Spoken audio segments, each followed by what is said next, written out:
Hi, and welcome to the Merrill Manufacturing YouTube channel.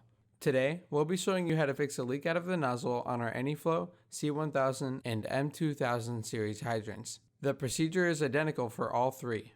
For this adjustment, you'll need a 7/16 wrench, two 9/16 wrenches, and a cup for holding water. The following describes how to lower the rod and plunger to stop the leak. Turn off the water supply.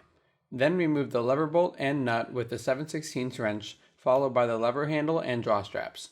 With the 9/16 wrench, loosen the top lock nut counterclockwise a full turn and loosen the bottom lock nut counterclockwise until tight. Reassemble the draw straps bent inward along with the lever casting. Reinstall the lever bolt using a 7/16 wrench. Cycle the hydrant lever and check to see if the leaking stopped. If the leaking continues, repeat the process from earlier. Finally, you need to make sure the hydrant is draining correctly. This is done by filling a container with water using the hydrant. Place the nozzle of the hydrant into the container and fill until the water level is above the nozzle. Now shut off the hydrant and watch the water level in the cup. If working correctly, the water level should decrease as suction from the draining water empties the container down the pipe and out the drain hole. If the water level does not decrease, repeat the steps in this video.